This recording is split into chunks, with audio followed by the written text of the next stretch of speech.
Père de grâce, Dieu de toute bonté, nous t'élèvons, nous te magnifions, ô Dieu merveilleux. Merci encore une fois de plus pour nous connecter avec tous les téléspectateurs de Canal Télé.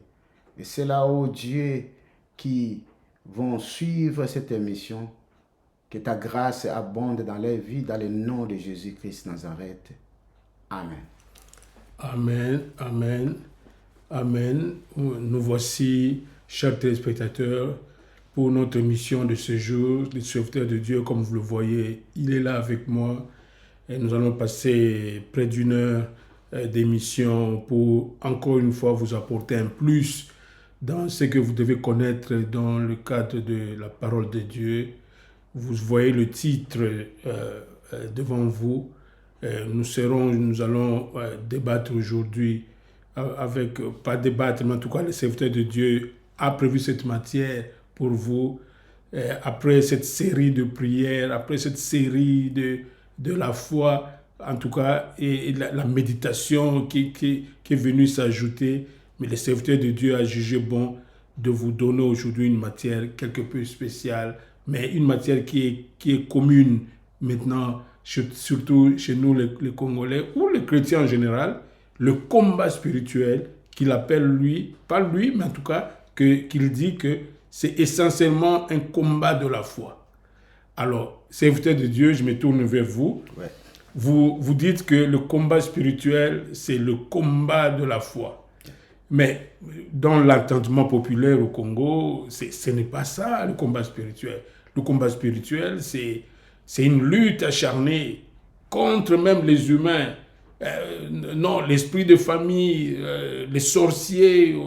C'est-à-dire, quand on parle combat spirituel, c'est Kobundisa, sorcier à famille, Kobundisa, on ne veut pas la dépendance.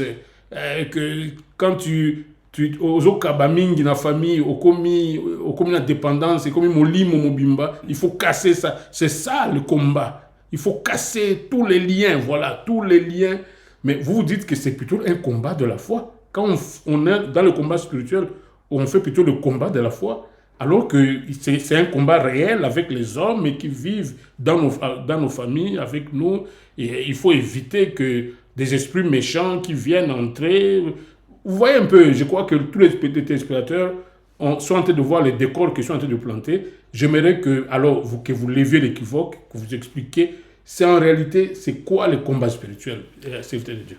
Merci beaucoup, bien-aimé Véron. Laisse-moi m'acquitter de l'agréable devoir de saluer tous les téléspectateurs de Canal Télé, en particulier ceux-là qui suivent toujours l'émission Édifions-nous. Nous sommes abondamment bénis et nous aussi nous vous bénissons. Merci pour vos remarques. Merci aussi pour nous contacter, pour nous dire combien vous êtes intéressés de partout, en Côte d'Ivoire, en Angola, au Congo, en France. Ça s'éparpille. Au Canada, je ne vais pas citer tous les noms, vous êtes tellement nombreux, nous vous aimons beaucoup. Oui, en tout cas, bien aimé, vous avez bien fait de poser ce genre de questions pour introduire cette émission d'aujourd'hui, de ce que nous disons, le combat spirituel qui est le combat de la foi. Premièrement, il faut avouer, il y a des gens qui posent la question, est-ce que devons-nous faire, en tant que chrétiens, devons-nous faire le combat spirituel? Le combat spirituel est biblique. Je réponds tout de suite que c'est biblique, le combat spirituel. Okay. Et quand on parle du combat spirituel ici, parce que nous sommes toujours, voilà pourquoi nous avons voulu amener cet enseignement, parce qu'il s'agit de la prière. C'est pas autre chose, c'est la prière. Oui, c'est seulement la prière. La prière. Alors, c'est la prière où vous êtes en train de combattre. C'est pas dans la vie de chaque jour. Oh non, l'oncle ne peut plus venir à la maison. Oh, la tante là, ou les petits frères. l'esprit de servitude. Il faut combattre l'esprit de servitude et tout ça. Non. C'est ça le combat spirituel, un grand mouvement qui a existé dans ce pays, qui continue à exister. Je ne sais pas, mais en tout cas, nous voulons entendre le bon entendement biblique de ça. Oui, nous avons voulu apporter cet éclaircissement, pas éclaircissement, c'est-à-dire cet enseignement que les gens vont comprendre, ils vont chercher eux-mêmes à suivre le verset, le passage biblique que nous allons donner pour qu'ils comprennent de quoi il s'agit. Premièrement, quand on parle de combat spirituel, il ne s'agit pas contre les hommes, parce que vous dites spirituel. Et si vous dites que l'oncle est consort, vous n'êtes plus dans le spirituel, l'oncle est physique. Oh, ok. Déjà. Même un sorcier est physique. Peut-être l'esprit qui anime le sorcier qui devient spirituel, mais l'homme même sorcier ou charlatan. Donc on ne devrait pas combattre un humain dans le cadre du combat spirituel. Non, vous appelez combat spirituel. Ok. Et nous allons trouver les textes. Peut-être pour qu'on commence, pour qu'on comprenne tout d'abord d'où est venu ce combat spirituel. Est-ce que c'est écrit dans la Bible? Allons-y dans 1 Timothée chapitre 6, le verset 12. Je crois que c'est dans le circuler et les gens vont nous suivre toujours. Tout à fait. Nous lisons dans le nom de Jésus. 1 Timothée chapitre 6, le verset 12. Combat les bons combats de la foi. Saisis la vie éternelle à laquelle tu as été appelé et pour laquelle tu as fait une belle confession en présence d'un grand nombre de témoins. Ici, il s'agit de l'apôtre Paul qui parle à son fils spirituel qui est Timothée. J'appelle bien spirituel parce que ce n'est pas son fils biologique. Tout à fait, encore une fois. Voilà. Alors, il lui recommande, il dit combat les bons combats. C'est le combat de la foi. Il dit que le bon combat que tu dois combattre, c'est le combat de la foi. Alors que Timothée, comme évangéliste, il avait les ennemis, il avait des attaques, parfois même de ses proches, peut-être qui lui remettaient en cause, qui disaient que mais là, nous ne comprenons pas, évangéliste, tu n'es pas dans les Saintes Écritures, qu'est-ce que tout ça? Mais apôtre Paul ne lui a pas dit que non, voilà le combat, tu dois cogner, tu dois s'attaquer à tout ça, tu dois les livrer, ou bien tu dois les détruire. Timothée avait des attaques, des gens dans la communauté, comme ministre. Comme ministre de Dieu, en train de faire le travail, c'est un pasteur, mais son ministère, c'était évangéliste. Voilà. Et il était attaqué par les... Oui, mais il y a toujours... le fidèle peut... On n'est pas d'accord avec on n'est pas d'accord avec tout ça. Il y a parfois, peut-être, les collèges des anciens peuvent dire que non, serviteur là, tu es à côté, non, cette décision que tu as prise, tout ça, c'est la vie de tout le monde. Comme même dans la vie, hors l'église, dans la société, les managers font face toujours à ses collaborateurs. Non, qu'est-ce qu'il y a ça? Nous ne sommes pas d'accord avec tout ça. C'est la vie. Maintenant, son père spirituel dit que toi, Timothée, le combat que tu dois mener, c'est un combat de la foi. C'est compliqué ça. Ah, ça, comme tu l'as dit, ça devient... Alors que lui, il avait affaire aux hommes qui étaient en face de lui, qui les critiquaient. Voilà. Alors, ça c'est une introduction. J'aimerais encore toujours le même apôtre qui parle toujours à Timothée. Si nous pouvons aller dans 1 Timothée, chapitre 1,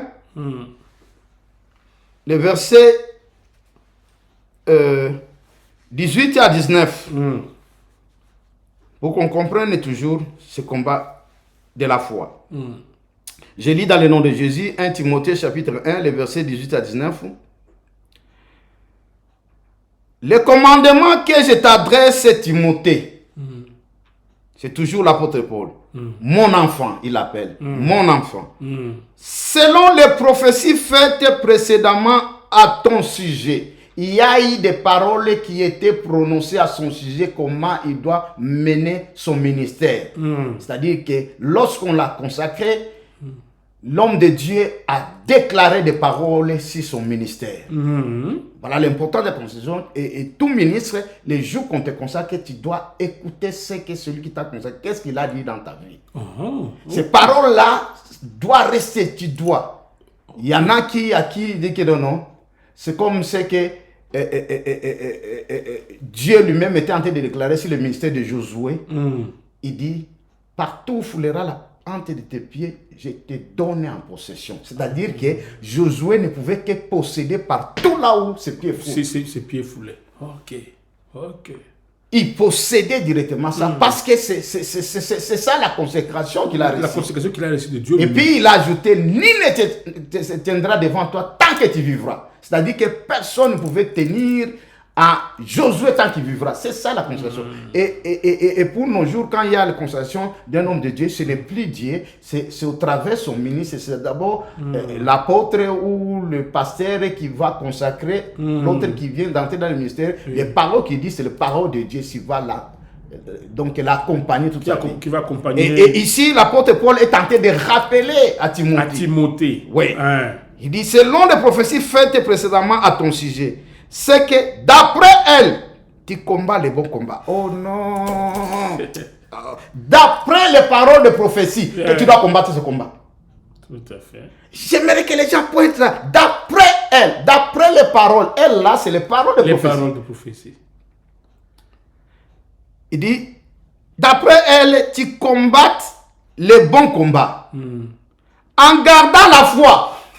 En gardant la foi, toujours. Et une bonne conscience. Cette conscience, quelques-uns l'ont perdue et ils ont fait naufrage par rapport à la foi. Ces textes défilent là-bas. Les textes défilent. Voilà.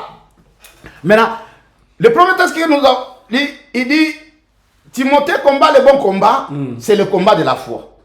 Il dit le combat ici que nous menons, pas autre chose. C'est le combat de la foi. Tout à fait.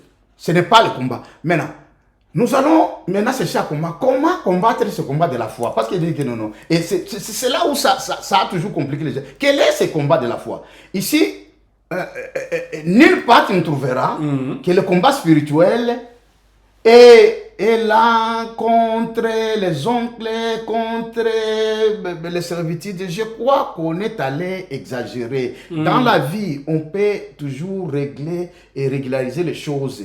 Il y a certaines choses, par principe, je dis que non, je ne m'accorde pas à ça ou je ne peux pas faire ça. Que ton oui soit oui, que ton non soit non. C'est-à-dire que quelqu'un, un oncle peut venir et me dire que non, voilà, nous voulons célébrer et tout ça, nous célébrons chaque 6e mois la fête de nos aïeux et consorts.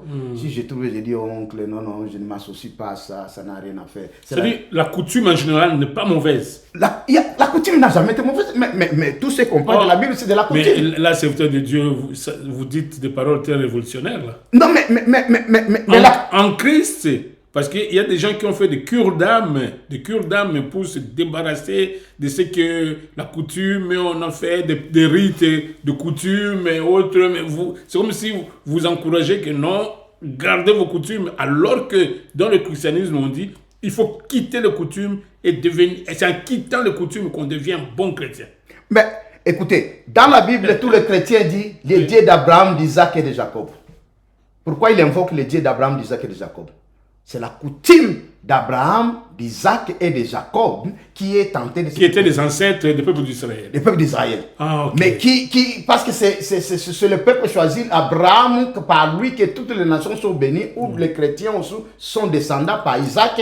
Nous adoptons que la culture, cette coutume d'Abraham, c'est dans notre foi que nous devons adopter. Comment Abraham se comportait dans sa foi. Mais c'est une coutume, c'est une culture. Vous dites bien, Abraham se comportait dans sa foi. Oui. C'est dans le cadre de la foi reconnue par Dieu lui-même, que tu es le père de la foi d'une multitude. Oui. Mais nos coutumes à nous, nos grands-pères, avec les histoires qu'ils nous mettaient, des singalouquets, des petits gris-gris et tout ça, en quoi vous voulez accepter ça dans le christianisme? Voilà, non, j'aime bien ce que tu es tenté de poser, parce qu'on doit éclaircir. Oui. Vous savez... Parce que le combat spirituel est versé, le combat spirituel selon ce qui se passe dans l'église, est versé contre les coutumes, mais si vous pouvez vraiment éclairer... Exactement, écoutez. Oui. Par exemple, en termes d'accoutrement et tout ça, vous allez réaliser que c'est Satan qui a copier ce que Dieu a donné au sacrificateur. Par exemple, ça devient maintenant un problème parce que ça n'honore plus Dieu. Ça se fait pour glorifier les démons et consorts. Mais vous trouvez, j'ai toujours dit aux gens qu'ils lisent Lévitique pour voir l'accoutrement d'un prêtre, du sacrificateur, surtout du grand sacrificateur Aaron. Aaron, toi, tu ne pouvais pas le regarder quand il était vêtu dans tout ça. Ça faisait peur. Avec des crochets, avec tout ceci. Ils avaient, vous voyez, c'était... Mais c'est pas... Cet accoutrement, c'est pas Dieu qui a dicté ça. C'est Dieu qui a dicté. Ah, c'est Dieu, ça vient de Dieu. Oui. Ce n'est pas leur coutume, mais non, la coutume vient d'où? La coutume vient, c'est quelque chose qu'on voyait avant et puis ça se perpétue. Je te dis, c'est que nos aïeux, c'est pas tout ce qui est sorcellerie, c'est de la manière que leurs ancêtres s'habillaient. Par exemple, si tu es dans les villages, tu verras un papa et tout ça. Avec, c'est un pagne. Un pagne, oui. Oui, un pagne, et puis il le lit, il se met là-bas. Et peut-être avec les cinglés, c'est l'habillement du chef où il s'habille. Mais si nous voulons suivre, par exemple, dans la Bible... Mais avec les amulettes, quand même, les amulettes et tout ça. Non, mais les amulettes, ça se copie, c'est que les sacrificateurs les faisaient. Le plus grand problème, les sacrificateurs portaient toutes ces choses pour les identifier. Parce qu'on dit, on reconnaît que moi n'aime pas son habillement. Et aussi, c'est peut-être de Dieu. Mais ces amulettes ont le pouvoir, ont un certain pouvoir. Non, c'est ce que je suis en train de te montrer. C'est ça l'Église dit, non, on peut pas, on peut plus se mêler des choses comme ça. Nous sommes des enfants de Dieu. Nous n'allons pas tout attribuer. Alors, vous allez me justifier tout ce que aussi Aaron portait, même si sa poitrine qui avait des significations. Vous dites que ça venait de Dieu? Que c'est Dieu qui a dicté ça? Même ce que nos ancêtres faisaient, il y en a qui vont de Dieu, mais ça devient un problème. Mais lorsque ça ne glorifie plus Dieu, tu commences à te dire que non, en touchant un esprit, quelqu'un va sortir de la forêt et tout ça, ça devient un problème. Mais si quelqu'un le porte, par exemple, tu disais que ce qu'on appelle les singaloketo et consorts. Les singaloketo, c'est dans la Bible, nous allons voir dans Éphésiens. C'est juste pour soutenir. La fameuse ceinture. C'est pour soutenir. Maintenant, dans le monde sorcellerique, dans le monde du diable, il a aussi copié. Il met maintenant quelque chose qui a connexion avec son monde à lui. Pour protéger maintenant les ngangakisi, les sorciers. Mais on ne peut pas dire que tout celui qui porte là, il ne fait de la sorcellerie. Mais tout ce qui porte justement la serviteur de Dieu, oui. Puisqu'il n'est pas né de nouveau. Quelqu'un qui n'est pas né de nouveau, il n'est pas chrétien, il est en dehors de Dieu. Et donc, tout ce qu'il fait, il ne se réfère pas à Dieu. C'est de la sorcellerie. Non. C'est pourquoi on dit que non, l'Église doit combattre ça. L'Église doit laver les enfants de Dieu de ça. Les cures d'âme, les sortir de ces choses-là. Oh non. Là, vraiment, vous m'aidez pour qu'on puisse éclaircir. Vous savez, la Bible... Parce que dans le cas de combat spirituel, il faut éclairer ces choses. Non, la Bible distingue 3 types d'hommes. L'homme animal. C'est-à-dire, naturellement, nous tous, nous ne sommes comme des animaux. C'est-à-dire qu'il ne connaît pas, il fait tout ça. Aucune notion de Dieu, même de la vie. De la vie, tout ça. C'est un homme animal. Tout à fait.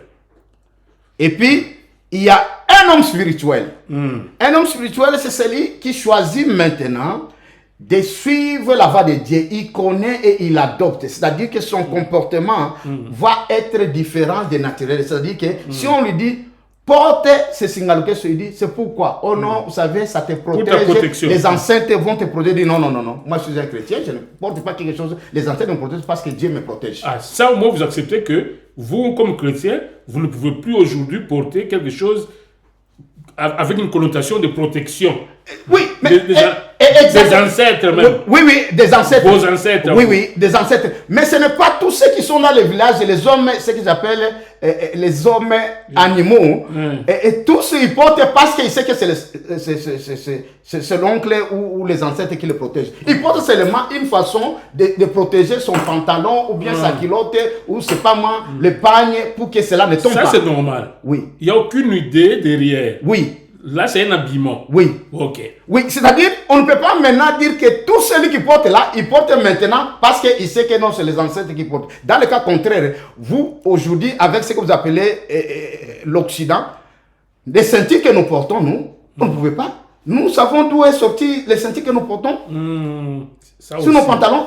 C'est un problème de culture. Nous avons notre culture, notre façon de c'est-à-dire que si on a le village là-bas, il y aurait un fil pour que je protège parce qu'ils n'ont pas de ceinture ici. Alors si tu vois seulement quelqu'un avec ces signes-là, tu dis il est dans la... Mais, non, je dis non. Donc vous apprenez plutôt à cette généralisation. Généralisation, voilà. Okay. C'est-à-dire que quelqu'un peut porter juste pour qu'il soutienne sa culotte ou son pantalon. Alors, il ne faut pas dire directement c'est la sorcellerie. Toute coutume n'est pas sorcellerique. Mais quand ça se lie maintenant au diable, et j'ai parlé de l'homme charnel, c'est le troisième. L'homme charnel maintenant, il peut être un chrétien. Maintenant, il adopte. Moi, je suis un chrétien, on me dit, oh non, vous savez, ton grand-père, pour qu'il aille quelque part, il devait s'asseoir ici et invoquer, avoir de la puissance pour qu'il parte, par exemple, et raconter les gens. Je veux dire, non, qu'est-ce que j'ai à faire pour que je m'assoie dans une chaise et avoir une autre puissance, alors que j'ai la puissance du Saint-Esprit? Non, je ne le fais pas. Si mon grand-père le faisait, je ne sais pas comment il comprenait, ça ne me concerne plus. Je ne peux plus adopter ça. Mais quelqu'un d'autre peut dire, oh non, moi je l'ai fait. Mais alors que tu ne connais pas l'explication, mais c'est quelle puissance qu'il recevait? Est-ce que c'est la puissance du Saint-Esprit? Tu es chrétien, tu ne peux pas le faire. Alors si tu fais ça, tu deviens un homme charnel, bien que tu es chrétien. C'est-à-dire que tu adoptes quelque chose qui n'est pas dans la loi de Dieu. Parce que dans la loi de Dieu, on dit que c'est le Saint-Esprit qui nous remplit. Ce n'est ni les ancêtres de vous. J'aimerais vous laisser développer votre matière. Oui. Mais par exemple, pour des pratiques comme les Chiba ou chez nos frères les Baluba, vous encouragez, vous acceptez ça dans le christianisme? Non. Qu'on pratique le Chiba où on invoque des esprits? Non. Ou qui tuent même des gens? Non. Quand une femme commet l'adultère, elle finit par... Son mari et elle, je ne sais pas moi comment ça se fait là-bas, les gens meurent parce qu'il y a des incantations avec le poulet, elle doit préparer un poulet pour sa belle famille. Qu'est-ce qui est chrétien là-bas? C'est bon. Non. Attention avec la coutume. Non, mais là c'est généralisé. Vous avez bien dit mot. Tu parles bien de Chibaou qui cherche maintenant à contrôler quelques personnes dans la société, c'est-à-dire les femmes. Alors ça devient un problème. Est-ce que Dieu a dit que vous devez contrôler? Personne ne peut contrôler. Tout comme aussi, je vais te montrer, quand on est dans l'église, et qu'on t'a donné l'autorité, tu peux être pasteur ou responsable, diacre, consort, tu commences à contrôler d'autres gens pour le dicter, ce n'est même pas les femmes. Tu es en train de faire la sorcellerie comme les Tibao. Ok. C'est-à-dire c'est contre la loi de Dieu. Dieu a dit tout le monde est libre. Tout le monde est libre. C'est-à-dire ne le fais pas. Ne le prends pas. Tout le monde se soumet plutôt à la parole de Dieu. À la parole de Dieu et non pas aux individus. Même au berger, le non, pasteur. Tu reçois les conseils, tu les respectes, mais tu n'es pas à lui. Par exemple, le pasteur ne veut pas dire que non, parce que je suis pasteur, je te dis que toi, tu dois te coucher par terre et quelqu'un d'autre te suspend, tout ça. Je vais dire, mais ça vient d'où ça? Ça vient d'où? Ok. Alors, si je trouve que ce n'est pas dans le nom de Dieu, je ne vais pas obéir à ça. Parce que ce n'est pas la parole de Dieu. C'est comme ça, les normes comme les Tibao, comme tu as dit. Dans la société, il y a aussi des déviations, comme aussi dans l'église, il y a des déviations. Alors, la société, par exemple, Louba a trouvé que non, les femmes qui se... Parce que les femmes sont les dépositaires de la famille, c'est elles qui portent les enfants, il faut protéger la femme. Mais pourquoi ne pas laisser... dehors, tu meurs. Pourquoi ne pas laisser au Saint-Esprit de les contrôler, qui nous contrôle tous, c'est celui qui doit nous contrôler tous. Et quand on agit, c'est ce que j'ai dit, pareil, même si dans l'église, si tu mets une loi qui n'est pas conforme à la loi de Dieu, ça devient une loi humaine et Dieu est en désaccord avec ça. Même dans l'église. Même dans l'église, il y a des pratiques. Il n'y a qu'une référence, la parole de Dieu. Oui, c'est comme si nous sommes en train de parler de combat spirituel. Tout à fait. Moi, je suis dans l'église, je dis que non. Allez! Combat contre les sorciers de ta famille. Je vais dire non, c'est pas biblique. C'est pas biblique. Même si c'est le pasteur. Parce que la Bible dit combat le bon combat. Le combat de la foi. Et toi tu me dis de combattre mes oncles, de combattre. Je veux dire que non, c'est pas biblique. Je te dis, ce n'est pas biblique, je ne peux pas faire ce combat. Mais si ces hommes qui sont des sorciers alors? Non, mais les sorciers ont pris pour eux pour qu'ils sortent de là. Mais on ne les combat pas comme des individus. On chasse les démons qui sont en eux, qui les possèdent. Un sorcier, c'est aussi... La sorcellerie, c'est une maladie. Comme nous parlons de toute forme de maladie. Okay. Il faut prier pour cela. Jésus dit, priez pour vos ennemis, priez pour ceux qui vous persécutent. Parmi ceux qui nous persécutent, il y a aussi les sorciers qui nous persécutent. Tu dois prier pour eux. Pourquoi ne pas les classer? Mais nous allons combattre les esprits qui les animent pour combattre nos familles. C'est de ce combat spirituel que nous sommes en train de parler. Ça, c'est une bonne transition. Donc, oui, je n'aimerais pas que vous posiez, parce que le temps coule aussi. J'aimerais que vous posiez votre sujet, mais je voulais lever ce sujet. Ça me donne la matière, vous savez, moi j'aime toujours quand vous posez des questions, et c'est ça l'enseignement. L'enseignement n'est pas comme une prédication. C'est-à-dire que je suis en train de comprendre là où il y a préoccupation, et on donne assez de notions. Maintenant, c'était ça le combat. Maintenant, comment combattre ce combat-là? C'est ce qui est important. Comment combattre ce combat? C'est là. On dit ce combat de la foi. Comment combattre le combat de la foi? Parce que nous venons de dire combat de la foi. Alors, Ephésiens chapitre 6, c'est là où nous entrons pour que nous comprenions quel est le combat de la foi. Ephésiens chapitre 6, les versets 12 à 18, nous lisons dans le nom de Jésus. Car nous n'avons pas à lutter contre la chair et le sang. Oh, la chair. Ça introduit. Donc, quand tu es en train de combattre les sorciers, tu es en train de combattre l'oncle, tu es en train de combattre un cousin, tu es en train de... Oh non, peut-être il vient ici, lui là, l'esprit, il veut... Même au sein de l'église, vous commencez à cibler à Serona, sorcier, à Zarandoki. Non, on n'a pas droit à ça. Cet esprit-là qui doit quitter. Parce que les sorciers ne peuvent pas avoir le pouvoir là où il y a des enfants de Dieu. Non. Là où il y a le Saint-Esprit, où tu crois au Saint-Esprit ou pas. Dieu est présent. C'est celui qui dit que non. Abandonne le mal que tu es tenté de faire. Si tu le connais, dis que non, tu pratiques. Je ne dis pas qu'il faudrait que je sois clair ici. Ceci ne veut pas dire que je ne reconnais pas la sorcellerie. La sorcellerie, c'est une manipulation des démons dans l'homme pour chercher à envoûter, à nuire aux gens. Mais quand il sent qu'il y a ce genre d'attaque, il dit, je paralyse toutes ces forces-là. Et si tu connais, dis que non. Nous avons le pouvoir, le chrétien a le pouvoir. Le pouvoir, oui, je paralyse. Et si ce sorcier-là dit que non, répands-toi. Si tu continues ça, ça ne sera pas bien. Ce que tu peux venir en Christ. S'il résiste, le Saint-Esprit maintenant va dire que non. Va le frapper. J'ai détruit aussi ce corps aussi. Parce que Satan est tenté d'envoyer ces démons pour qu'ils viennent déranger mon église. Déranger l'église. Ça, c'est le combat maintenant spirituel. C'est le spirituel. C'est le combat spirituel. Mais le sorcier, je prie Dieu pour qu'il se convertisse. Je prie Dieu pour qu'il abandonne le mal qu'il est tenté de faire. Normalement, un sorcier ne serait pas à l'aise dans une assemblée où le Saint-Esprit agit. Non, il ne serait pas. Il serait dans un feu. Il va venir chercher tenter. Mais quand le fait, c'est cela où parfois vous voyez dans les manifestations, les gens tombent. J'ai vu un sorcier se convertir en Allemagne dans l'évangile de Musée Guinaval. Un Allemand pur blanc, c'est pas même un sorcier qui vient dire que non, j'étais sorcier et j'étais venu ici, donc j'avais déjà envoûté tout ça. J'ai dit, si c'était en Afrique, je pouvais croire. Un sorcier, et Musée Guinaval a prié pour lui qui devienne chrétien. Parce que lui, il était en train de prêcher. Le Messie ne pouvait rien faire. Il a dit tout ça. Quand il a dit qui ont des problèmes et tout ça, le Messie sorcier est venu. Il dit, je suis un sorcier. Blanc, allemand. mais nous devons être dans la Bible. Pas les histoires là. Oh non. Je l'ai vu avec un tel mouvement. Peut-être que ce n'est même pas vrai. Peut-être que ce n'est pas un sorcier. Peut-être que ce n'est pas un sorcier. Alors, nous retournons ici. Il dit... Car nous n'avons pas à lutter. Le mot lutter ici, c'est le combat, non? Le combat. Contre la chair et le sang. C'est clair. Donc, Dieu t'a déjà dit ici, ton combat, ce n'est pas contre la chair et le sang, c'est-à-dire les hommes. Les hommes, non. Non.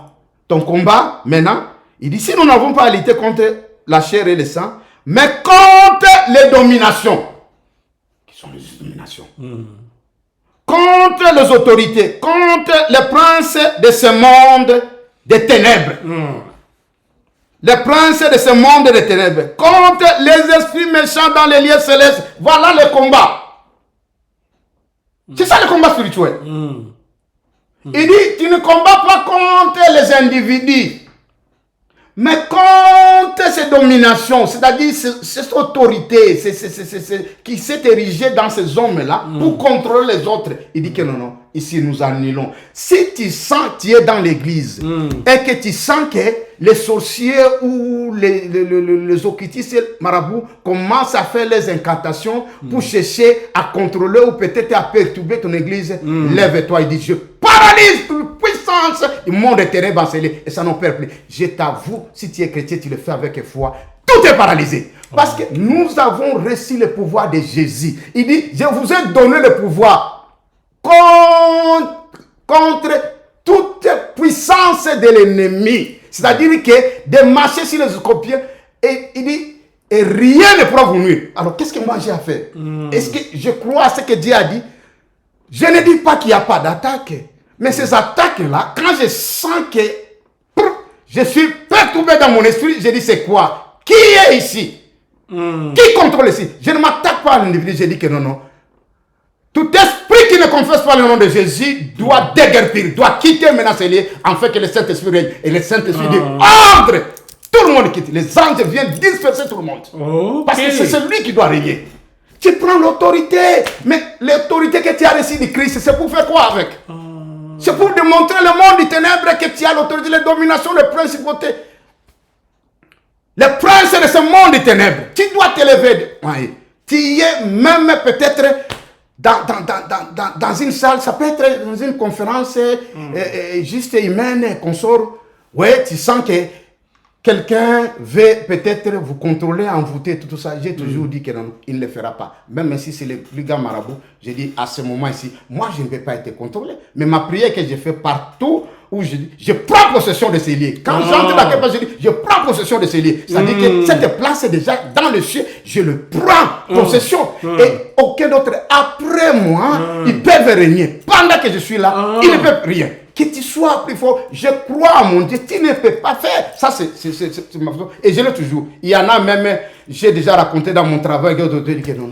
Tu es qui? Mais je comprends pourquoi il t'en est posé. Parce qu'il sait qu'il ne peut pas, il ne peut pas opérer pendant que moi je suis là. Non, j'interdis. Même quand je suis chez moi, quand j'ai pris, j'ai dit que de 1000 mètres carrés de ces lieux, j'interdis. Aucun sorcier ne peut opérer aujourd'hui. Il ne peut pas opérer. C'est fini. Si j'ai déjà déclaré, je sais déjà que dans le monde, cet environnement est barricadé. Ils ne peuvent pas faire ça. C'est ça. C'est ça le combat. Là, vous êtes dans la foi. Dans la foi. Le combat spirituel. Est-ce que moi je connais qui est tenté d'opérer? Je parle de ça. Ça ce n'est même pas un oncle. Est-ce que c'est mon oncle qui a quitté là-bas pour venir ici?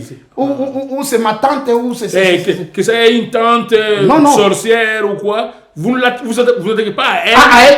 C'est à l'esprit qui est en elle. Vous chassez ça. Voilà. Oh, yeah. Alors, c'est l'attitude que les chrétiens doivent avoir. Donc. Oui. Et puis, il ajoute le verset 13, il dit, c'est pourquoi. Maintenant, on dit comment nous allons combattre. Il dit, premièrement, vous ne combattez pas contre la chair, contre les sangs, mais contre les dominations, les esprits méchants, les princes de ce monde. Maintenant, il dit, comment vous devez combattre? Il dit, c'est pourquoi, prenez toutes les armes de Dieu. Il y a les armes de Dieu. C'est quoi les armes de Dieu? Il veut énumérer. Afin de pouvoir résister dans les mauvais jours. Il dit résister. Notre devoir, c'est de résister. Notre devoir de chrétien, c'est de résister. De résister. Et non pas de nous attaquer. Non. De résister et de tenir ferme après avoir tout surmonté. Il dit de résister, de tenir ferme. C'est le combat de la foi. C'est ça le combat de la foi. Le combat de la foi, ce n'est pas pour s'attaquer. Parce que Jésus, le chrétien n'est pas là pour s'attaquer aux sorciers. Nous sommes à la défensive. Il dit qu'aucune flèche ne peut pas pénétrer ici. Toute arme forgée contre toi sera nulle et sans effet, a dit l'Éternel des armées dans Ésaïe 54. Toute arme forgée contre toi. Le chrétien est à la défensive, il est protégé, personne ne peut entrer en lui, mais ce n'est pas à vous d'aller vous attaquer aux sorciers. Vous savez, là, tu me poussais à parler d'un principe. Dans l'église, c'est l'équipe égale. Un chrétien et dans les jeux d'équipe, quand toi tu perds, c'est là où tu gagnes. Quand l'ennemi essaye d'entrer, c'est là où il te voit comme si tu es faible. Mais c'est là où toi tu gagnes. Parce que quand il se lève, c'est là où Dieu dit que non. Qui a dit? Toi tu déclares seulement, toutes tes armes forgées contre moi et ni les sans effet. C'est-à-dire que toutes tes flèches qui sera lancées à ce moment-là. Le Saint-Esprit te protège, toi. Te protège. Il t'a donné les armes pour que tu sois réellement protégé. Mais il ne t'a pas donné le pouvoir d'aller t'attaquer aux individus qui ont fait ça. Parce qu'il dit ces individus-là, hein, c'est le sang et la chair. Ça n'a rien à faire. C'est les autorités qui sont à eux. Et ces autorités, ce sont les démons. Les démons ne meurent pas. Vous allez jeter de l'acide, même le sang de Jésus. Tu neutraliser dans l'enfer, dans les yeux arides. C'est genre de prière par les chrétiens. Vous encouragez ça? Non, chasser dans les lieux arides, on les chasse. On les chasse. Mais c'est-à-dire que j'ai tenté de résister, non? Je chasse. Mais dire que maintenant tu les mets dans le moto. Non, mais tu ne peux pas les mettre dans les motos alors que ce sont les esprits. Les esprits ne meurent pas. Oh, okay. Les démons ne meurent pas. Ah, il faut le connaître. Voilà pourquoi Jésus a dit chasser. Parce qu'il sait très bien qu'il ne peut pas mourir. Chasser, les esprits ne meurent pas. Même à la fin du temps. Pourquoi ils seront jetés dans les feux? Parce qu'ils ne peuvent pas mourir. Les tourments éternels, c'est parce que les esprits ne meurent pas. Ok. Donc le devoir du chrétien, c'est de les chasser. De les chasser. Parce qu'il est protégé. Il est protégé. De tenir ferme. Ce qu'on dit, c'est qui perd gagne. Qui perd gagne. Ok. Oh, quel enseignement. Et tenir ferme après avoir tout surmonté. Il dit, tenez donc, le verset 14, ferme. Ayez à vos reins la vérité pour sentir. Voilà les armes que tu me demandais. Il dit, ayez à vos reins la vérité pour sentir. La vérité fait quoi là? La vérité, c'est quoi? C'est-à-dire que tu es dans la parole, tu te tiens toujours. La vérité, c'est la parole. C'est toujours la parole, la parole de Dieu. Cette parole de Dieu. Ayez la parole en vous. C'est-à-dire, ayez la parole de Dieu. À tout moment qu'il vous attaque, quand il vous attaque, vous dites la parole de Dieu. Vous dites la parole. C'est comme Satan quand il attaquait Jésus, Jésus ne répondait que la parole. Que la parole. Et il dit, voilà le singaloquet. C'est ça votre singaloquet. Votre singaloquet, ce n'est pas seulement ma ceinture qui me tient pour que mon pantalon ne tombe, mais ça doit être la vérité. La vérité. C'est-à-dire qu'il ne peut pas me déshabiller. Il ne peut pas. Parce que dans le monde spirituel, on peut te déshabiller. Il ne peut pas me déshabiller. Parce que j'ai la parole de Dieu. J'ai la parole de Dieu. C'est-à-dire, c'est une ceinture qui assure que donc, ma culotte ou mon pagne ne peut pas descendre. Alors, n'attaquez pas un papa du village parce qu'il a une ceinture. Je ne peux pas directement dire avec sa ceinture jusqu'au jour où il va se convertir. Si cette ceinture est dans le monde de sorcellerie, il dit que non, j'ai ma puissance dans cette ceinture. Je dis que non, tu n'as pas besoin de la puissance dans cette ceinture-là. Tu as besoin de la vérité que tu dois prononcer dans ta bouche. Je veux le dire. Ça t'aide seulement à protéger. Mais s'il porte seulement juste parce qu'il veut tenir son pantalon, qui t'a dit que c'est un sorcier? Ne généralisez pas parce que tout le monde qui a dit oh non, c'est un sorcier. Écoutez, moi je viens de l'intérieur du Congo, précisément de Maniama. J'ai vu les filles chez nous, et je vois même mes tantes et consorts, on devait mettre, c'est pas comment appeler, c'est quelque chose de matière. Comment dire ça en français? Les petits trucs là qu'on met, si un fil là, c'est des trucs traditionnels. Mchanga, c'est comme, des fois on les porte même au cou. Les mayaka. Les mayaka. Les mayaka.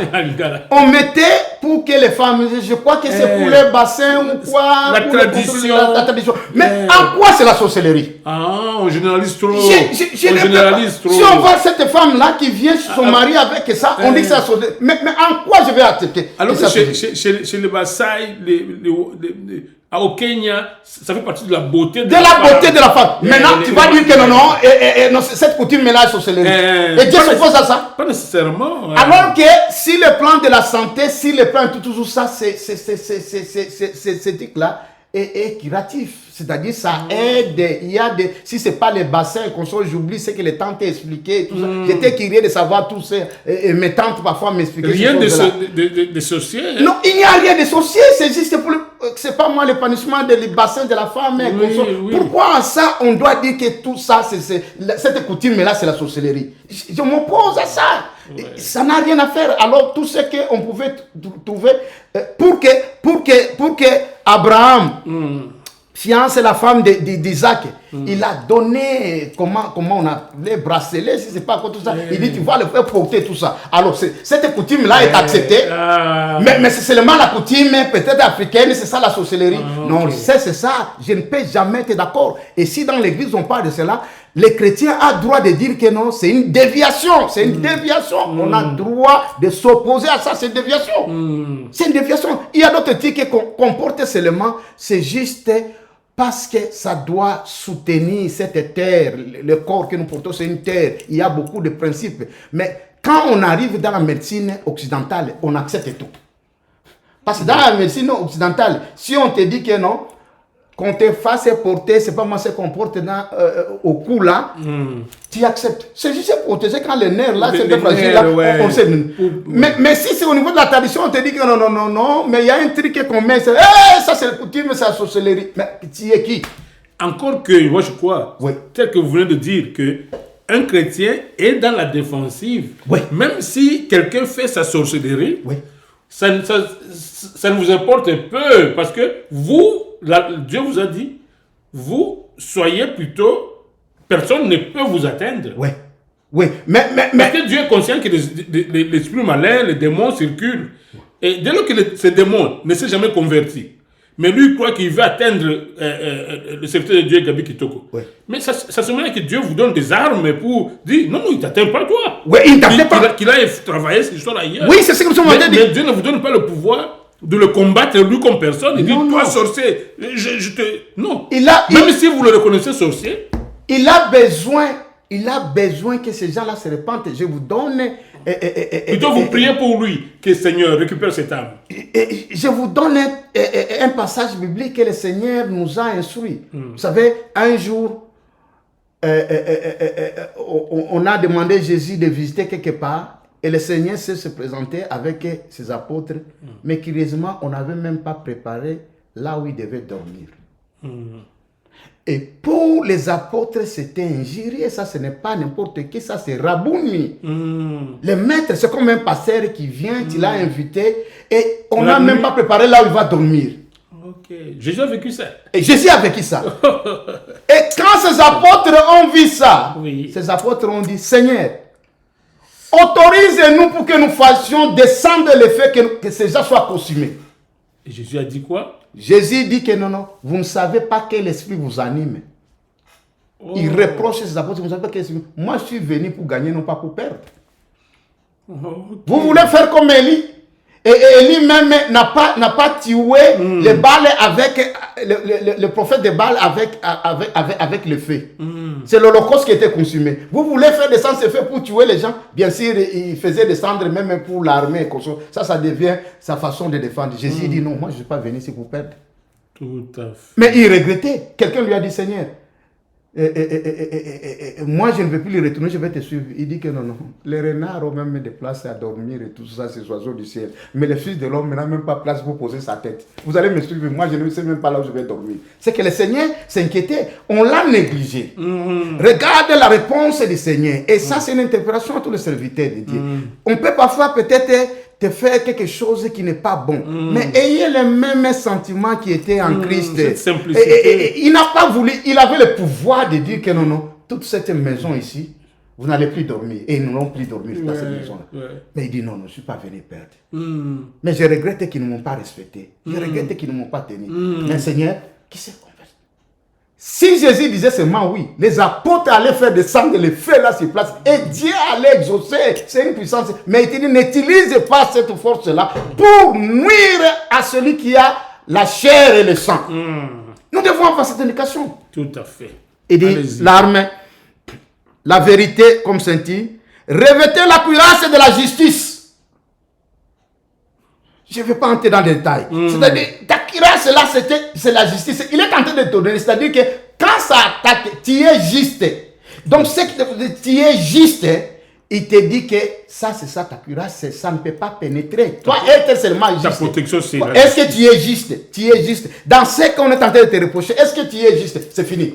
Si tu te sens que tu es juste, tu dis que non, rien ne pourra m'atteindre. C'est ça les armes défensives que le Seigneur a données. Tout à fait. Il dit, mettez pour chaussures à vos pieds les ailes que donne l'évangile de paix. Partout où vous marchez, vous devez, parce que c'est le pied qui annonce l'évangile du Christ. Partout où vous allez, que ça soit la parole de Christ, de la paix que tu amènes. Tu entres dans la maison de Dieu, amenez la paix. Voilà pourquoi Jésus disait, partout où vous entrez, dites que la paix de Dieu reste et la grâce de Dieu repose dans votre maison. C'est ça ce qu'un chrétien est censé appeler.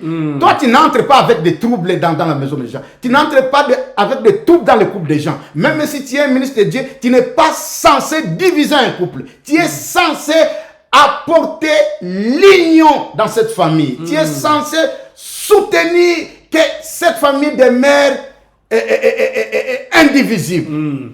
C'est ça ton rôle. C'est ça apporter là. Ouais. Il dit, prenez au-dessus de tout cela. Oh, j'ai toujours aimé ça. Il dit, prenez, c'est-à-dire de tout ce qu'on a cité là, au-dessus de tout cela, les boucliers de la foi. Tout à fait. Avec lesquels vous pouvez éteindre tous les traits enflammés du mal. La foi peut éteindre c'est-à-dire toutes les flèches de l'ennemi au niveau de la foi. Oh non, tu sais que toi, ça peut arriver. Je ne dis pas qu'il n'y a pas de sorciers, qu'il n'y a pas des hommes qui sont sorciers et consorts. Il t'a défié. Il te dit que toi, au mois de décembre, c'est décembre, si tu n'entreras pas, si tu ne fais pas ça. Il dit non, c'est par amour que je peux te donner oncle. Et non pas me défier. Oh, mais tu verras, il dit que, écoute, Dieu a dit, ne fais pas du mal à mes serviteurs. Ne touchez pas à mes oins. Un point très. C'est la foi. C'est-à-dire que tout ce que tu peux faire, oncle, ne peut pas m'atteindre parce que j'ai ce bouclier de la foi. C'est-à-dire que ça ne peut pas rester seulement parce que j'ai le bouclier de la foi. Tu dois confesser. Quand il y a ça, non, oncle, non. Tout ce que tu peux faire ne peut pas m'atteindre. Mais par amour, je peux t'aider. Je ne suis pas tenu à obéir à ce que toi tu veux que parce que tu as une certaine puissance pour m'effrayer avec. Non. Dis ça ne me touche pas. Non. Moi, je suis protégé. Non, tu suis protégé. Je suis blindé contre ça. Je suis protégé. Alors que tu as pouvoir même doter sa vie. Si tu le faisais. Alors le Seigneur venait de t'interdire que non, note pas. Note pas, ne t'attaque pas. Mais en le faisant, s'il continue dans le mal, c'est le mal là qui va les retourner. C'est pas toi qui vas dire que non. Allez, back to sender, retour. Back to sender. Non. Retour à l'expéditeur. Le Seigneur ça devient un langage chrétien, ça. Non, c'est pas biblique. Retour à l'expéditeur. C'est pas biblique. Ah, c'est pas biblique. Le Seigneur n'a pas dit back to sender ici. Il dit, vous avez bouclier. Non, tu ne sendes pas. Okay. C'est seulement, c'est automatique, ça va retourner quand lui touche. Toi, tu dis que non, on ne touche pas à un oin. On ne fait pas du mal à un serviteur de Dieu. Un point très. Quand je dis ça, j'annule tout ce que c'est. C'est toute flèche qui va. Il y a un bouclier. Mais tu le laisses Tu le laisses tranquille jusqu'au jour où il va se convertir. Et Dieu le gère. S'il ne se convertit pas, le mal va l'arriver. Il peut mourir. Il peut mourir. Mais je connais nos serviteurs parce que toi, tu veux toucher. Et même dans la Bible, Élisée, juste, on se moquait de lui. Les enfants se moquaient de lui. Il dit que non, parce qu'il a. Il avait la calvitie. La calvitie. Il dit, vous vous moquez de moi. Il dit, ours. Sortez et venez dévorer. Et les ours sont dans les néants, ils les a dévorés. Aïe. Mais nous ne pratiquons plus ici au mois de la grâce. Le Seigneur dit non, ne fais plus ça. Calme. Allez-y. Il dit, prenez aussi le casque du salut et le paix de l'esprit qui est la parole de Dieu. Il dit, ne vous arrêtez pas, même si vous avez un bouclier, vous devez tenir maintenant la parole de Dieu. Et la parole de Dieu, c'est dans vos bouches. Quand vous dites que 1000 tombent à ma gauche, 10 000 à ma droite, je ne serai pas atteint. Un point très. Quand tu es en train de déclarer ça, c'est-à-dire que toutes les flèches là, il ne te dit pas que non, j'ai fait jeter mon... Dans la Bible, tu ne trouves pas là où on dit que non, jette. Non, il dit que non, que 1000 tombent à ma gauche, 10 000 à toi, je ne serai pas atteint. Oui. Et donc il dit, les autres vont tomber, mais moi je ne serai pas tombé. Parce que l'Éternel, j'ai le bouclier de la foi. L'Éternel me tient debout. Me tient debout, ouais. Et puis, le verset 18, faites en tout temps par les suites toutes sortes de prières et de supplications. Veillez à cela avec une entière persévérance et priez pour tous les saints. C'est ça le travail du chrétien. C'est ça le combat spirituel. Oh, c'est terrible. Il dit veillez à la prière. Veillez à Donc, la prière. Continue à prier. Pourquoi tu dois veiller à la prière? Parce que c'est le moment que tu es en train de se charger. Ça veut dire que tu dois te charger à tout moment. À tout moment. Tu ne sais pas qu'est-ce qu'on a envoyé dans les camps de l'ennemi. Je ne dis pas que l'ennemi envoie. Mais si ta batterie est pleine, ils sont électrocutés. Il dit non, pas là-bas. En fait, le combat spirituel, c'est Dieu protège les siens. Les siens, oui. Il dit. C'est ça. Dieu protège. Le chrétien doit être sûr que je suis protégé par mon Dieu. Ce n'est pas à moi d'aller combattre les autres, même si eux me lancent de flèches. Non, j'ai des outils que Dieu m'a donnés pour me protéger. Le reste, ce n'est pas mon affaire. C'est pas mon affaire. Ah, yeah. Alors, okay. alors vous allez trouver, je prends une illustration purement physique. S'il y a une cabine là où il y a 6600 volts, si quelqu'un vient pour toucher, qu'est-ce que ça fait? C'est la personne qui est électrocutée. C'est comme ça Dieu dit. Si un sorcier vient vous attaquer, il y a 6600 volts, vous êtes déjà chargé. C'est celui qui va tomber. Celui qui est de moi à utiliser, voilà là, le moment où le sorcier va mourir. Parce qu'il est allé toucher. Par exemple, il est allé toucher quelque part où on ne peut pas toucher. Directement, il tombe et meurt. Ça, ce n'est pas toi qui l'as tué. Mais il s'est fait tuer parce qu'il est allé toucher là où on ne touche pas. C'est ça le combat spirituel. C'est ça le combat spirituel. Et lisons ce que l'apôtre Paul qui a combattu ce combat, et il arrive à sa fin. Il dit qu'il a combattu. Et oui. Le bon combat. il dit, voilà. Ah, l'apôtre Paul, les zélés. Les zélés Paul. Bon, avant cela, il faudrait qu'on ajoute que tout combat a une discipline. C'est ce que je voulais dire. 1 Corinthiens chapitre 9, le verset 25. Nous lisons dans le nom de Jésus. Tous ceux qui combattent s'imposent toute espèce d'abstinence. Et ils le font pour obtenir une couronne corruptible. Mais nous faisons-les pour une couronne incorruptible. Oui, c'est là où on dit chrétien. Parce qu'on dit chrétien, il dit, pourquoi mais je suis avec Dieu, pourquoi je dois prier beaucoup, pourquoi je dois gêner, tout ça. Non, on te dit directement, dans ce qui est l'exemple ici, un athlète, il s'est fait une discipline, il a de l'abstinence, c'est-à-dire que parfois, quand tu es dans tes prières, tu dois avoir aussi de l'abstinence, c'est-à-dire que tu abandonnes tout. Tu abandonnes ton lit, tu abandonnes tout ça, tu abandonnes ce que tu préfères manger, tu abandonnes tout ça. Il dit, je me consacre à ce moment-là. Et puis, l'apôtre Paul dit que non, ce qu'ils le font, c'est pour obtenir une couronne corruptible. Mais toi, tu vas obtenir une couronne incorruptible. C'est-à-dire que tu es appelé à l'abstinence. C'est-à-dire que, oh non, mais pourquoi on doit me demander toujours de prier, de gêner, qu'on soit... Mais c'est pour que tu sois... Celui qui fait cette abstinence-là, il triomphe. Moi, ici, quand il fait ça, il est le premier toujours, il gagne dans ce truc-là. Parce que, pourquoi tu ne peux pas aussi faire ça? Parce qu'il copie ce qui est spirituel. C'est un principe. C'est là où... On dit que non, mais pourquoi Dieu doit demander de gêner? Que les athlètes se donnent et tout ça, ils gagnent des trophées, ils deviennent des meilleurs joueurs. Des meilleurs joueurs. Mais pour nous les chrétiens, nous devons aussi avoir une discipline. Tout à fait. Nous devons avoir aussi une discipline. Ouais. Allez-y maintenant pour chuter. Pour chuter, oui. Pour chuter, c'est ce que l'apôtre Paul a dit dans Timothée, 2 Timothée 4. Le verset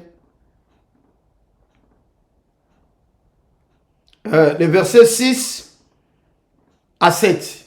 Je lis dans le nom de Jésus. Car pour moi, je sers déjà des libations. Et le moment de mon départ approche. C'est devant sa mort. Là, il sent déjà qu'il veut partir. Même c'est un homme qui savait que je dois maintenant quitter. Et il a quitté. Un chrétien doit savoir que c'est le moment, j'ai fini. Allez, je pars.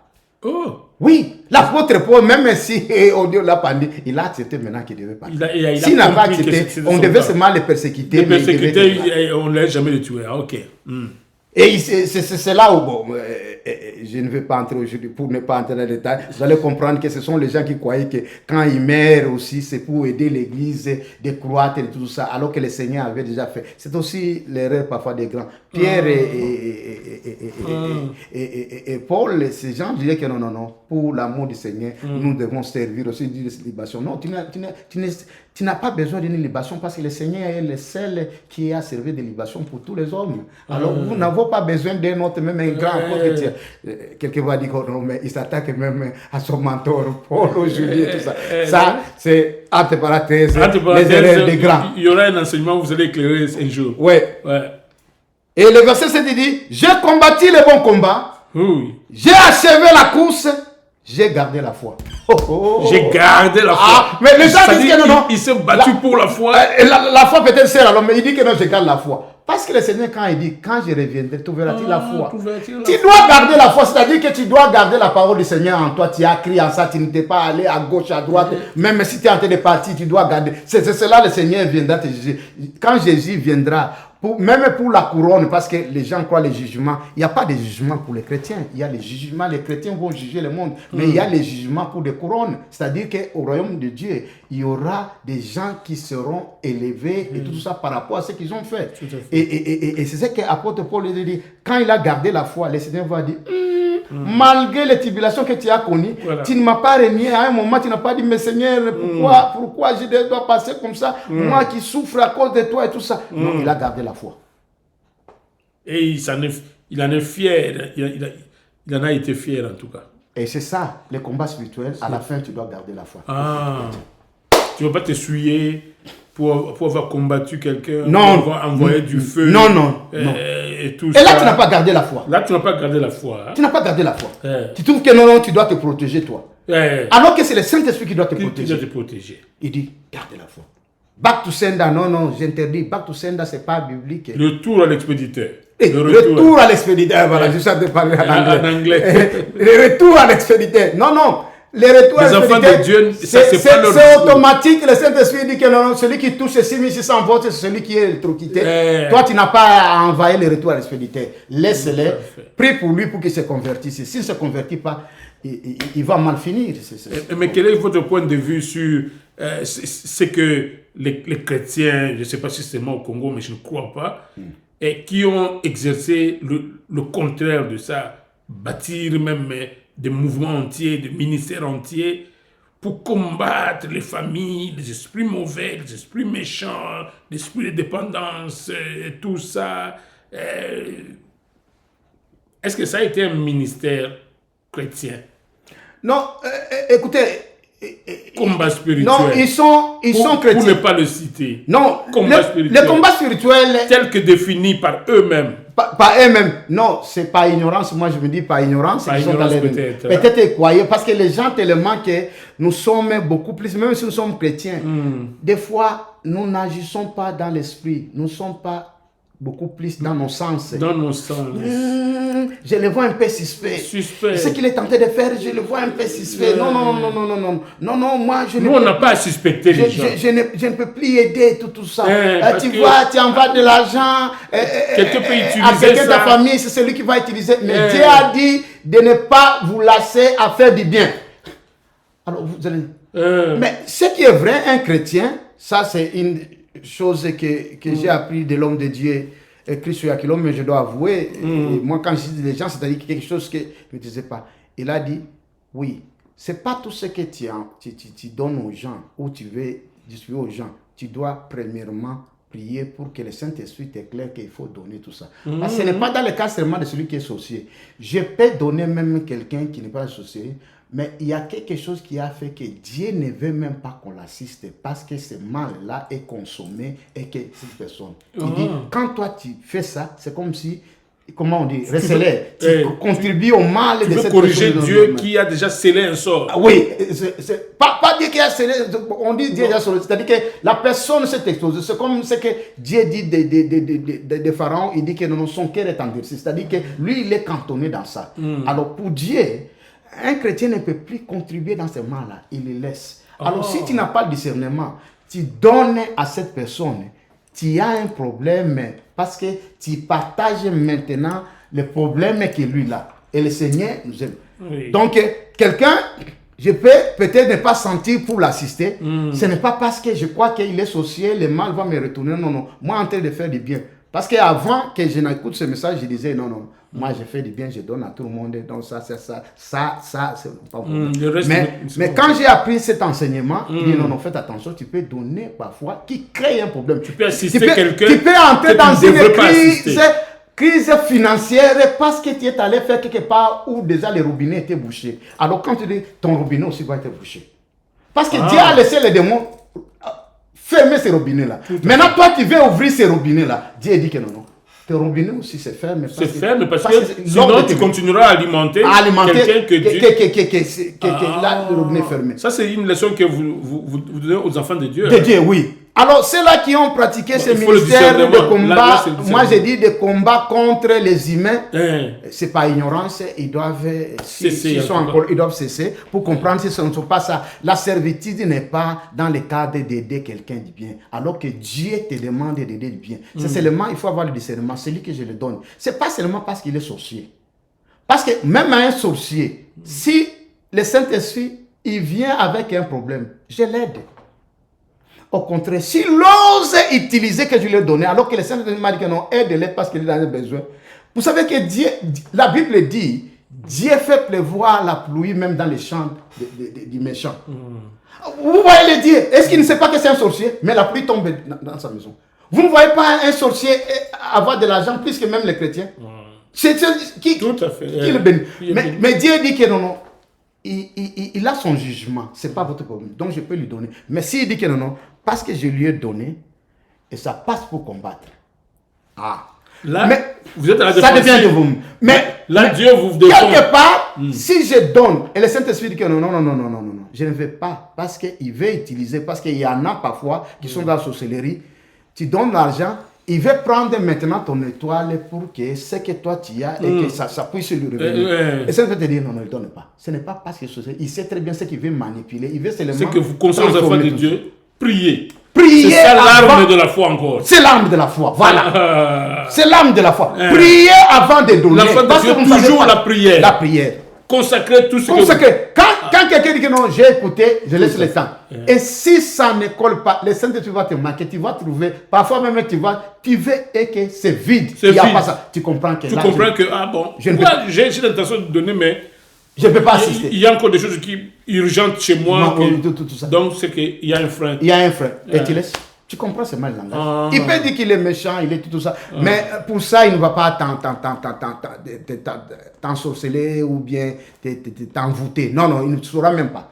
Parce que le Saint-Esprit a interdit que tu puisses assister. Tu restes calme.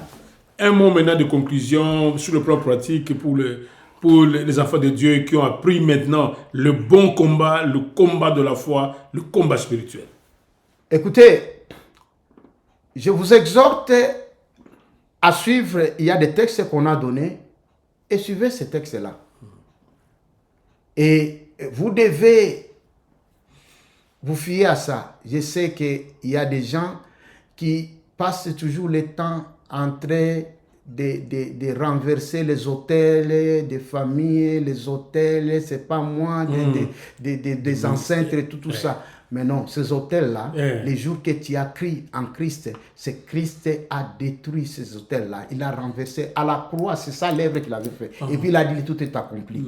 Maintenant, s'il y a ces attaques par rapport à un hôtel et consort que le diable veut mettre dans ta tête, il dit, résiste-les dans la foi. Il dit que non, non, ça, ce n'est pas fait. Moi, je suis en Christ, je suis une nouvelle créature, ça ne me concerne plus. Et ça peut paraître même dans le physique, peut-être il y avait une maladie que ton père ou ton arrière-grand-père avait ça et ça se manifeste en toi, ne dis pas que non, non, non. C'est-à-dire qu'il y a encore cet hôtel, et voilà, il faut combattre cet hôtel-là. Non, non, je vous dis que ce n'est même pas ça. C'est l'ennemi qui veut chercher à te voir parce que dans les physiques, il te montrera toujours que cette chose est là. Mais tu dis que non, non, moi, je suis restauré, renouvelé, rétabli en Christ. Alors ceci n'a pas de place, il n'y a plus de lien. J'ai l'ADN maintenant de Christ. Tu déclares cette confession, le prière de confession que tu vas faire que tu sortes de cet état. C'est comme Dieu ne nous a pas dit, parce que nous sommes des chrétiens, nous n'allons pas tomber malades. Si nous tombons malades, il nous a donné le pouvoir. Il dit que la guérison trouve place. Et ce démon qui a déposé, et cette semence de maladie dans ce corps, quitte complètement mon corps, ma vie. Dieu ne nous a pas dit que vous ne serez pas attaqués. Il dit, ils vous combattront, mais ils ne vous vaincront pas. C'est-à-dire, on peut nous combattre, on peut nous vaincre. Mais comment toi, tu peux résister à ces démons, à ces esprits méchants, à cette domination, si tu n'as pas Christ en toi? Voilà pourquoi je t'appelle mon frère. Je te dis que si tu n'as pas Christ en toi, comment tu vas résister?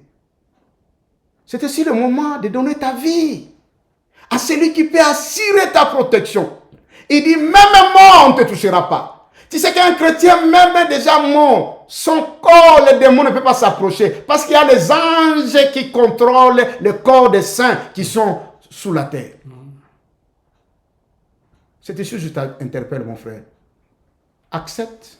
Si tu peux dire après moi, Père, après avoir écouté cet évangile de la foi, parce que l'évangile, c'est l'évangile de la foi.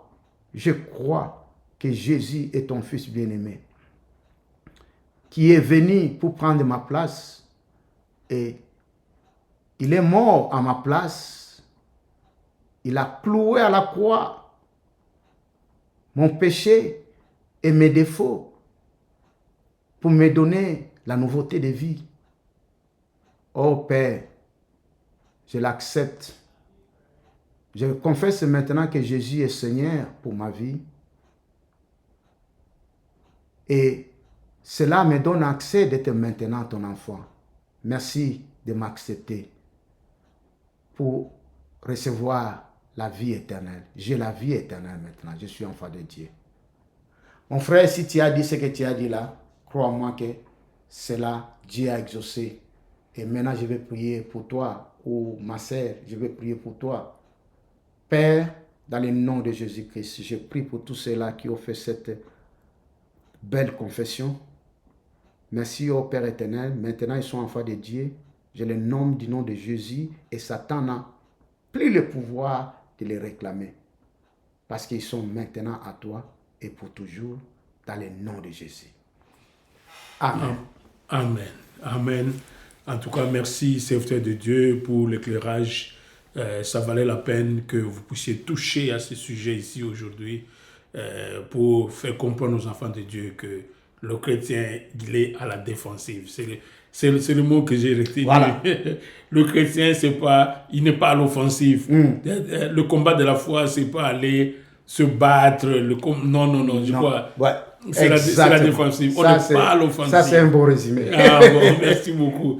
Le chrétien, mettons en tête, quand vous voulez combattre l'oncle, non, nous, on n'est pas à l'offensive. Nous, on n'a aucun combat non. Comme ça, non. Nous, on est protégés. Ouais. C'est pourquoi on est dans la foi. Voilà. Protégés, tout ça. Et puis, si ces gens osent, c'est comme de l'image de la centrale électrique. Ouais. Vous touchez, c'est vous qui avez des problèmes. Ouais. Donc, merci. En tout cas, j'espère que les chrétiens ont compris qu'ils n'ont plus besoin de refuser les membres de famille et tout ça. Mais le serviteur de Dieu a pris soin de dire, quand vous voulez aider, parce que vous êtes chrétien, vous combattez le combat de la foi. Ouais. Toujours, qui dit la foi, dit la prière. Ouais. Et donc, soumettez tout à la volonté de Dieu et donnez. Ouais. Le reste, ça ne vous concerne plus. Et si ces gens osent, le Seigneur est là pour vous protéger. Amen. Merci beaucoup. Merci, serviteur de Dieu. Et je crois que nous pouvons arrêter aujourd'hui là-bas. Et on va voir la fois prochaine, l'émission qui va suivre, la fois prochaine, ça sera sur quoi? C'est sur la foi active. La foi active. Oh, on continue à tourner autour de la foi. Oui, la foi. Vous estimez que la foi, c'est l'évangile de la foi. Ah ouais. C'est l'évangile de la foi. C'est que le chrétien doit vivre. Tout ce qui parle de la parole de Dieu. Le juste. Le juste est vivant. Le juste est vivant. Mon juste est vivant par la foi. Par la foi. Ah non. Bon, merci beaucoup, serviteur de Dieu. Et à vous, téléspectateurs, on se retrouve la fois prochaine.